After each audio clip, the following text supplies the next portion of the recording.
वज़ीर आज़म नरेंद्र मोदी की वज़ारत उज़्मा का हलफ उठाने पर वज़ीर आज़म शहबाज शरीफ को मुबारकबाद।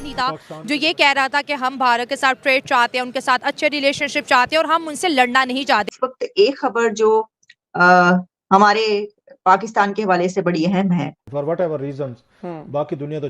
भारतीय वजीर आजम नरेंद्र मोदी ने शहबाज शरीफ को वजीर आजम मुंतखब होने पर मुबारकबाद दी है।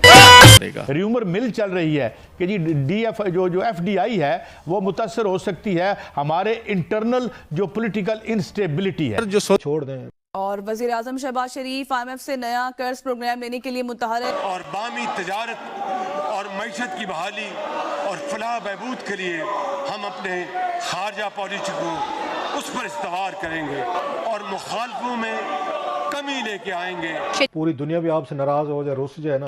और सेकेंडली IMF ने भी क्यों मुलाकातें, ये इस तरह से माजी में हमने नहीं देखा कि वो पॉलिटिकल स्टेक होल्डर जो हैं उनसे वो मुलाकात भी की उन्होंने आके, और अब ये एक इशू बना हुआ है। और क्या इस खत का कोई असर पड़ सकता है? सऊदी अरेबिया है, उसने $10 बिलियन की तजारत का हदफ रखा है कि इंडिया के साथ वो करनी है, लेकिन पाकिस्तानियों के लिए उसने क्या रखा है? उसने कहा सदके की खजूरें पाकिस्तानियों। ताकतवर कौन हुआ? वो उनका एक बंदा, एक कंपनी।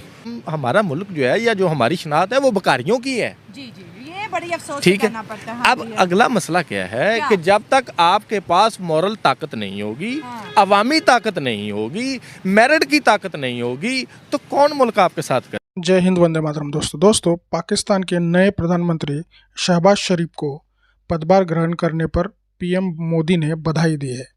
PM मोदी ने सोशल मीडिया प्लेटफॉर्म X पर मैसेज शेयर करते हुए उन्हें शुभकामनाएं दे दी है। बता दें कि शहबाज शरीफ अभी उन्होंने मेजॉरिटी हासिल की है, जिसके बाद सोमवार को वो अपना पदभार ग्रहण करेंगे। तो दोस्तों इस ट्वीट के ऊपर पाकिस्तानी मीडिया बहुत खुश हो रहा है। उन मोदी जी का एक ट्वीट के कारण वो बहुत खुशी से उछल रहे हैं। और मतलब ये जो पाकिस्तान का इलेक्शन हुआ था उसमें बहुत सारी धांधली हुई थी। मतलब अमेरिका ने भी, रशिया ने भी, चाइना ने भी इस जो इलेक्शन हुआ है उसकी ऑथेंटिसिटी पे सवाल उठाए थे। पाकिस्तान की जनता ने भी उसके ऊपर सवाल उठाए थे। तो ये सारे ड्रामा के बाद अभी ये शहबाज शरीफ को बहुमत हासिल हुआ है और वो दूसरी बार PM बन गए हैं। तो आइए देखते हैं पाकिस्तानी मीडिया का इसके बारे में क्या रिएक्शन है। दोस्तों भारत, ये जो शहबाज शरीफ है ये और उनके बंधु नवाज शरीफ, उन्होंने भारत के साथ दोस्ती करने की चाह रखी है। मतलब वो उछल को मोदी जी के पैरों में पड़ने की कोशिश करेंगे। तो देखते हैं वीडियो आखिर तक देखना और वीडियो को सब्सक्राइब करके लाइक कमेंट शेयर जरूर करना। हमारे पाकिस्तान के हवाले से बड़ी अहम है, और उसमें क्योंकि इंडिया की बात भी हुई, पाकिस्तान के 24वें वजीर आजम के तौर पर शहबाज शरीफ साहब ने हलफ उठा लिया। अभी कोई 18 मिनट्स हुए हैं कि इंडिया के प्राइम मिनिस्टर नरेंद्र मोदी साहब की तरफ से congratulations to prime minister Shahbaz Sharif का एक ट्वीट किया गया है और पैगाम दिया गया है मुबारकबाद का कि जनाब आपने हलफ उठाया और आप वजीर आजम एक बार फिर बन गए हैं।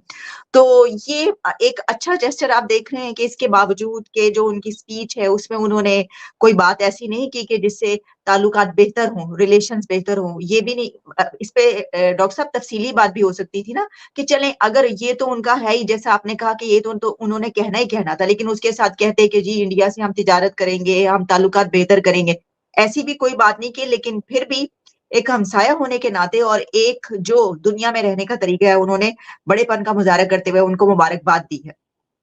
तो वही मैं कह रहा हूँ कि इंडिया के लिए ये एक डिप्लोमेटिक और विक्ट्री है कि पाकिस्तान की सियासी लीडरशिप, पाकिस्तान का प्राइम मिनिस्टर इस किस्म की वो बिलिजरेंट बातें करता है, जंगजू बातें करता है। इंडियन प्राइम मिनिस्टर उसको रिस्पॉन्ड ही नहीं करता।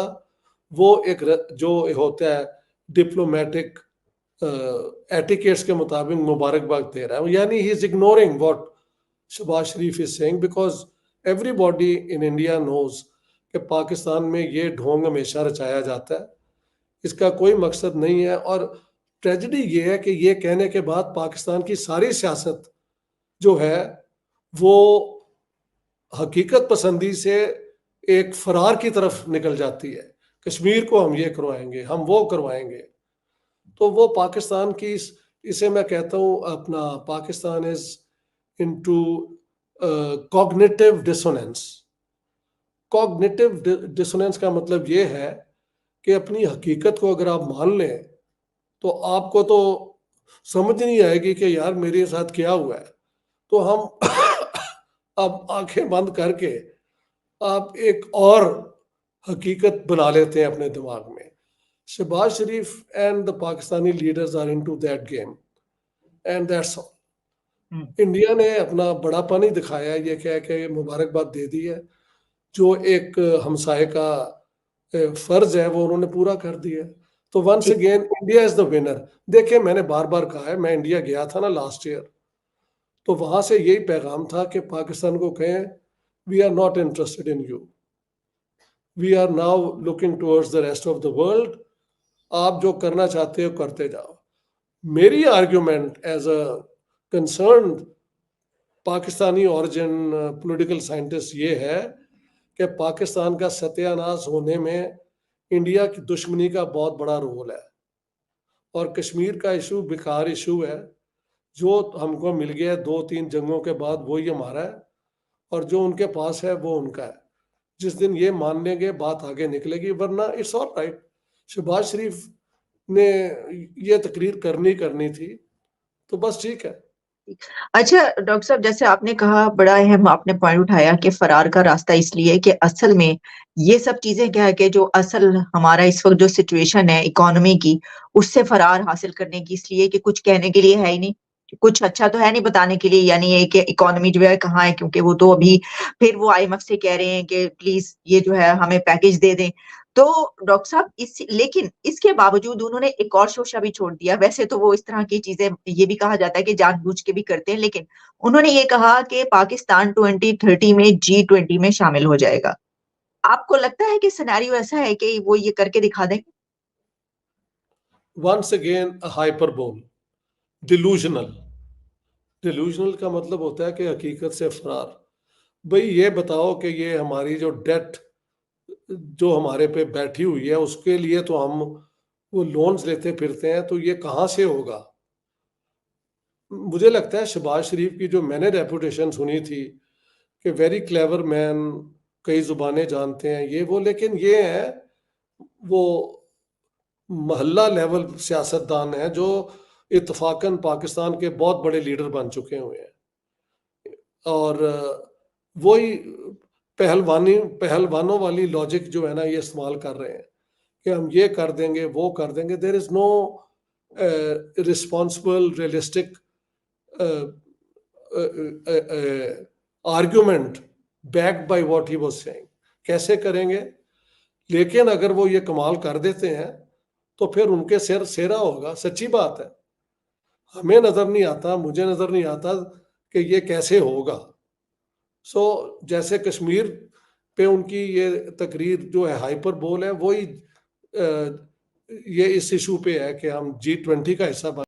दोस्तों, जब से भारत में बीजेपी और मोदी सरकार आई है, तब से भारत ने पाकिस्तान के जो चौंचले थे वो पूरे करने बंद कर दिए। मतलब कांग्रेस की जो रेजिम थी उसमें पाकिस्तान को हर तरह से आंखों का दुलारा बना के बैठाया था। जैसे कि टेररिस्ट आने के बाद, 26/11 होने के बाद, फिर पूरे अपने बेसिस पे हमलों के बाद, जो कांग्रेस का जो रवैया था वो सॉफ्ट था। मतलब कोई हार्ड एक्शन कांग्रेस ने इनिशिएट नहीं किया था। लेकिन पीएम मोदी और बीजेपी गवर्नमेंट ने पाकिस्तान के खिलाफ बहुत ही हार्ड लाइन पकड़ के रखी है, और वो 2014 से है। तो ये उसके वजह से पाकिस्तान में क्या हालत खस्ता हो गई है, क्योंकि वो सेपरेटिस्ट को पैसा दे के कश्मीर में अनस्टेबिलिटी प्रोड्यूस करने के लिए कुछ ना कुछ करते थे, या फिर फेक नोट्स, वो सारी ड्रग्स, ये सारी कार्रवाई अब बीजेपी के हार्ड स्टांस की वजह से कम हो गई है। तो ये जो शरीफ ब्रदर्स है, ये इनका भारत की तरफ झुकाव है। उनको पता है कि अगर पाकिस्तान ने भारत से दोस्ती नहीं की तो पाकिस्तान के टुकड़े होना तय है। तो दोस्तों, पाकिस्तान के इस नए अप्रोच के बारे में आपका क्या कहना है, ये ज़रूर कमेंट में बताइए। मैं मिलता हूँ आपको अगली वीडियो में, तब तक के लिए धन्यवाद।